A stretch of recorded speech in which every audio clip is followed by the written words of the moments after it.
characteristics and quality attributes of embedded system. What all the characteristics are there, what all the attributes are there, how we can implement it, what all the specifications are there, what application can be implemented, all those things we'll see in this part. That is characteristics of embedded system. This embedded system possesses certain specific characteristics. These characteristics are unique in each embedded system. With respect to different type of embedded system, we are going to see with respect to all these characteristics. Okay, some of the important characteristics of an embedded system are application and domain specific. Always it is application and domain specific with respect to what domain we are going to implement, and also what type of application we are going to implement. With respect to that, we are going to see related to main characteristics. Next, reactive and real time. Always it is reactive and real time, means whenever the input is given or whenever the sensor is getting the input, then actuator will give the reactive results. And real time means as and when you are getting the inputs within the microseconds or milliseconds, you have to give back the output. That is a real-time applications. Then operates in harsh environment. With respect to the harsh environment also, it should be able to operate optimally. Means harsh environment, if you are going with respect to industrial applications and all, at that time always industrially so many harsh environment will be there. Temperature will be high, or sound will be high, vibrations will be high, or water will be available, steam will be available. All these contents, all these environmental issues should not affect your embedded system. That's why it should be able to operate in a harsh environment also. And distributed means you can distribute the systems or applications, and you can combine it overall with respect to the industrial application. Small size and weight, as the embedded systems are implemented with respect to the application only, the size will be small and weight also will be less. And power concerns, as we have already discussed, general purpose application systems or general purpose devices will consume more power compared to the embedded system, because you will be using the lesser programming length, and also you will be having the lesser electronic devices. With respect to that, you can consider this as a low power consumptions. Okay, one by one we'll see. With respect to application and domain specific, each embedded system has certain functions to perform, and they are developed in such a manner to do intended functions only. With respect to what all the functions are implemented or given as a work for embedded system, those applications only will be run, those functions will be running on the embedded system. They cannot be used for any other purpose. As I told you, only with respect to domain specific or only with respect to the application, if they are functioning, then it is with respect to only that function you will be performing. Okay, they cannot be used for any other purpose. It cannot be used for any other purpose. For example, the embedded control unit of a microwave oven cannot be replaced with an air conditioner's embedded control unit. See, as I told you, if you have generated the embedded system with respect to microwave oven, that microwave oven embedded system can't be given to some other application like AC or like washing machine, all those things. Okay, always with respect to one application you have created embedded system, means embedded controller system or control unit, that will be working only with respect to that application or that function. Okay, that is an example they have given, because the embedded control units of microwave oven and air conditioner are specifically designed to perform the certain specific task. Whatever the specific task will be given with respect to the microwave or air conditioner, it will be different.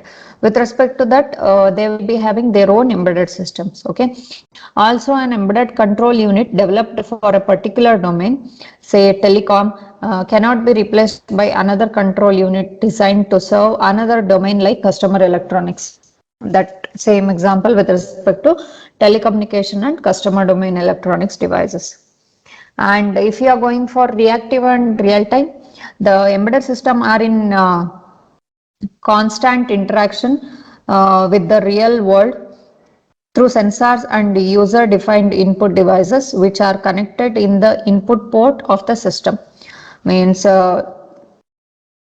if we are going with respect to interaction with respect to real world, always you will be connected with through sensors, and user defined input devices will be there, and which are connected to the input port of the system. As user defined input ports, if I am taking, that may be a mouse, or that may be keyboard, or some other application like switches or sensors with respect to temperature sensor, humidity, water sensor, level sensor. All those things are the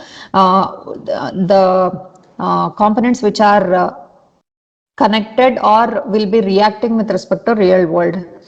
And any changes happening in the real world, which is called an event, are captured by the sensor or input device in real time, and the control algorithm running inside the unit reacts in the designed manner to bring the controller unit variables to the desired level. If you are going for sensor will be capturing the input value and input devices in a real time, and control algorithm running inside the unit reacts with respect to the manner whatever the program we have written. See, if I am writing the program that if the temperature is more than 100 degrees Celsius, it should switch off the burner. That way I can write a program. With respect to that, the controller should work. How much amount of time it should take? It should take within a milliseconds or microseconds, because if it crosses the 100 degrees Celsius, it may affect the overall industry also. For that reason, always you should give the real-time outputs with respect to the controlling manners, with respect to the whatever the input we have given to sensors or input devices. Okay. Embedded system produce changes in output in response to the changes in the input. So they are generally referred as a reactive system, because whatever the inputs we are giving, with respect to that, output will also be provided. That's why it is called as a reactive systems. And real-time system operation means the timing behavior of the system should be deterministic.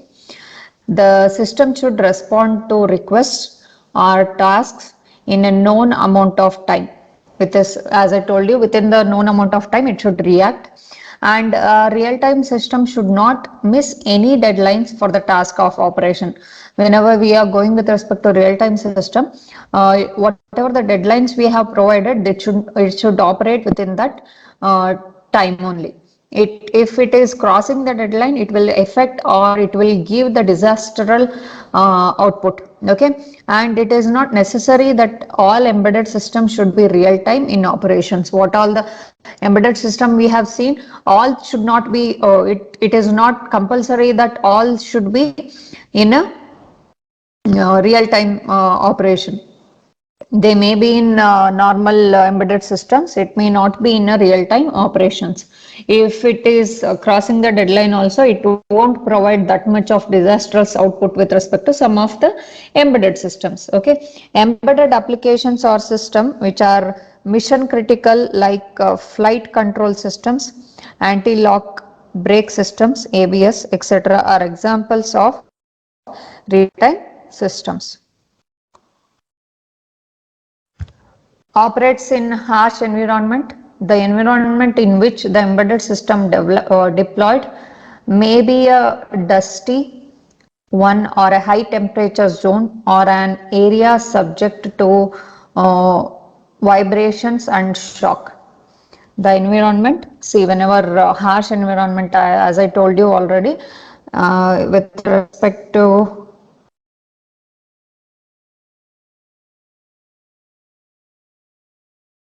okay. The environment in which the embedded system deployed may be dusty one, or high temperature zone, or area with the vibrations or shock, as I told you already. It should be operatable, or it should be active with respect to the function or whatever the input we are giving. With respect to that, it should operate properly. System placed in such areas should be capable to withstand all these adverse operating conditions. It should be capable of withstanding all those conditions. The system design should take care of the operating conditions of the area where the system is going to implement. See, if I am putting the temperature sensor with respect to the to verify with respect to the temperature more than 100 degrees Celsius or 150 degrees Celsius, then always you should take care of the circuit design, or whenever you are designing the circuits and all, always you should take care that the design of the circuit or whole circuitry should be able to take care of or withstand the more than 100 degrees Celsius. That is the main thing. Okay, for example, if the system is needs to be deployed in a high temperature zone, then all the components used in the system should be able to have a high temperature grade, as I told you with respect to example. Also, proper shock absorption technique should be provided to system which is giving in the commissioned in the places subject to high shock. Okay, power supply fluctuations, corrosion and component aging, etc. are the other factors that need to be taken into consideration for embedded system to work in harsh environment. With respect to fluctuation, corrosion and component aging, with respect to that, other factors are need to be taken care whenever we are going to implement the embedded systems. And next we have distributed. The team distributed means that embedded system may be a part of large system. As I told you, it may be considered as a distributed part. And many numbers of such distributed embedded system form a single large embedded control unit. See, as I told you, each and every small components can be implemented in terms of embedded system, and it can be interconnected to form the bigger or large embedded control unit. For example, an automatic vending machine. Okay, it contains a card reader, that is also one part, and a vending unit, that is a second part, and combining you will get one overall bigger embedded system. Each of them are independent embedded unit, but they work together to perform overall vending function. Another example with respect to automatic teller machine, where it contains card reader embedded unit and responsible for reading and validating the user's ATM card, and transaction unit for performing the transactions, and currency counter for dispatching and vending the currency to the authorized person, and printer unit for printing the transaction details. All these are different embedded parts, and combining it will become an automatic teller machine. You can see in your ATMs and all, first you will be inserting the card. With respect to that, whatever the chip is inserted in your ATM card, that should be read by the ATM system. No, that is a card reader unit, and after reading it has to validate it, means is it the authorized person or not. To validation you need to give the input as your password. Okay, that password giving unit is there, no, that keypad, that is also one embedded system. And transaction unit, that is from the bank to your information has to be detected, information has to be sent to bank, and then you will be getting the message. That is also one embedded part. And then currency counter, it will be counting the currency, and then it will be disputing it. And the printing unit, after getting the amount, you will be having the printout with respect to what is the balance and what is the amount you have withdrawn. All these units are the small embedded system. If you are interconnecting it, it will become a bigger embedded system. Okay, and we can visualize these as independent embedded system, but they work together to achieve an common goal. Another typical example of a distributed embedded system is supervisory control and data acquisition, SCADA. system used in control and instrumentation application, which contains physically distributed individual embedded control units connected to a supervisory model. See, SCADA is supervisory control and data acquisition. That is one system if I am considering. Every embedded system or embedded control unit will be connected to this unit, and you can control each and every embedded system through this system. That is also one example with respect to distributed embedded system. Small weight and size, product and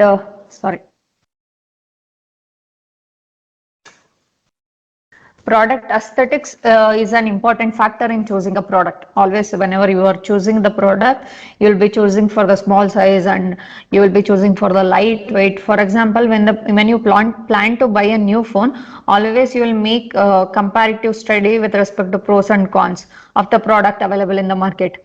Definitely, the product aesthetics, that is size, weight, shape, size, style, etc., will also matter, will be one of the deciding factor to choose a product always. People believe in the phrase that small is beautiful, and moreover it is convenient to handle a compact device than a bulky product. If you are mobile, means you will be moving from one place to another place, means you will be choosing for the smaller devices. And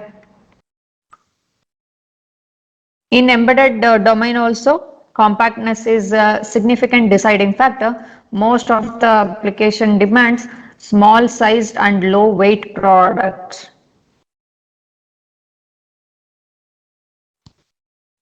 Power concerns. Power management is another important factor that needs to be considered in designing embedded system. Always with respect to power management is another important factor that needs always considered with respect to designing the embedded system. Embedded system should be designed in such a way to minimize the heat dissipation by the system. Always whenever we are going to design the embedded system, always will be checking with respect to minimization of heat dissipation by the system. The production of high amount of heat demands cooling requirements like cooling fans, which in turn occupies the additional space and make the system bulky. Whenever we are going for the production, if you are producing the high amount of heat, always you will provide the cooling fans to reduce the temperature on the processor or on electronic devices, because if the temperature increases continuously, it may affect your device also. For that reason, always you will be providing the cooling fans for processors or chips, anything. If you are providing that cooling fan, then it will make the whole device bulky. Okay, select the design according to the low power consumption, like low dropout regulators and controllers or processor with power saving modes. And also power management is critical constraints in battery operated application. With respect to battery operated applications and all, always it should be verifying with respect to lesser power consumption. If you have less power consumption, then automatically battery will be providing the battery will come lifetime will be increased. The more the power consumption, less the battery life will be there. Next we have quality attributes of embedded system. The quality attributes are the non-functional requirements that need to be documented properly in any system design. If the quality attributes are more concrete and measurable, it will give a positive impact on the system development process and the end product. Always, if you are going with respect to quality attributes, are more concrete and measurable, then it will give the positive impact on the system development process and end product also. The quality attributes in an embedded system development are broadly classified into two, that is operational quality and non-operational quality attributes.